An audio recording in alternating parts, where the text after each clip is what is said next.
இத்தனை ஆண்டு காலமாக நீ போழைக்க நம்பிக்கை ஒரு நாள் வீண் போகாது. 2024 முடிவு உண்டு. நிச்சயமாக வாழ்க்கை நம்ம நடக்கும். ஒரு கேள்வியை நாங்கள் வைக்கிறோம் எங்களுக்கு முன்னதாக. யாரும் கூட்டணி இல்லைன்னு சொல்கிற நீங்கள், யாரும் கூட்டணி இல்லை அப்படின்னு சொல்லி இருக்கிறீங்க. இப்போ இந்த முறை உங்களோட பயணிக்கிற கிறிஸ்தவர்கள், இஸ்லாமியர்கள், தலித் மக்களுக்கு இடஒதுக்கீடு கொடுப்பீங்களா? அது கொடுத்துருக்கமே. நீங்கள் யாரோடும் கூட்டணி இல்லைன்னு இல்லை, நான் தான் பெரிய கூட்டணி வச்சுருக்கேன். 8 கோடி மக்களோடு பெரிய கூட்டணி வச்சுருக்கிறது நான் தான் வச்சுருக்கேன். நீங்கள் சொல்கிற கட்சிகளோடு நம்ம வைக்க முடியாது. ஏன்னா இருக்கிற கட்சி காங்கிரஸ், பாரதிய ஜனதா, பிஜேபி, இந்த திமுக, அதிமுக, இது 4மே நமக்கு சம அளவு எதிரி தான். காங்கிரஸ் நம்ம இனத்தின் எதிரி, பாரதிய ஜனதா மனித குலத்தின் எதிரியாக நம்ம நாம் தமிழர் கட்சி எங்கள் கட்சி பார்க்குது. திமுக அதிமுகவுக்கு பெரிய வேறுபாடு அல்ல, காங்கிரஸ் பிஜேபிக்கு பெரிய வேறுபாடு அல்ல.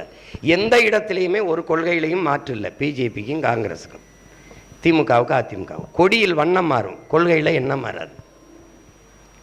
உங்களுக்கு புரியுதா உங்களுக்கு? அதனால் இவர்களோடு நம்ம கூட்டு வைக்க முடியாது. நம்ம ஊழல் லஞ்சமற்ற உண்மையும் நேர்மையுமான ஆட்சிங்கிறோம். யாரோட சேர்ந்து வைக்கலாம்? யாரை சேர்த்துக்கிட்டு வைக்கலாம்? வைக்க முடியாது. இப்போது இதனால் நம்ம என்ன சொல்கிறோம், இப்போ கிறிஸ்தவருக்கு இடம் அவ்வளோதானே, தேர்தலை நிற்க எங்கள் கட்சியில் இருக்க பிள்ளைகளுக்கு கொடுத்துட்றேன்.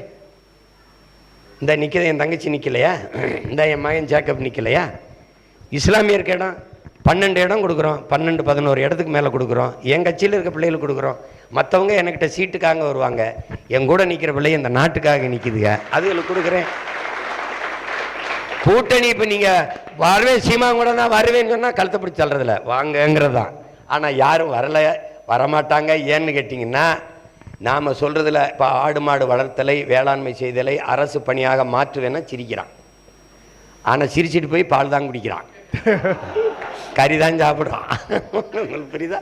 அப்போ அதனால் நம்ம கொள்கை கோட்பாடுகளை ஏற்போம். ஆனால் திராவிட கட்சிகளை ஏற்க தயாராக இல்லை. இந்திய கட்சிகளோடு நாம் சேரவோ ஏற்கவோ தயாராக இல்லை. இது 4க்கும் மாற்றாக தான் நாங்கள் இது வச்சுருக்கோம். அவன் இந்தியே, இவன் திராவிடன், நான் தமிழன், எங்கள் தேசம் தமிழ் தேசம். இது வேற அரசியல். அவர்களுக்கு பெரியார், ஒரே ஒரு பெரியார், என் இனத்தின் ஒவ்வொருவரும் எங்களுக்கு பெரியார். உங்களுக்கு புரியுதா? இவர் ஒரு பெரியார், நேற்று ஒரு பெரியாரை போட்டிருக்கு, இன்னொரு பல பெரியார்கள் இருக்கிறாங்க. அதனால அவங்களுக்கு நமக்கும் 1000 கிலோமீட்டர் தூரம் இருக்குது. அதனால சேர முடியாது.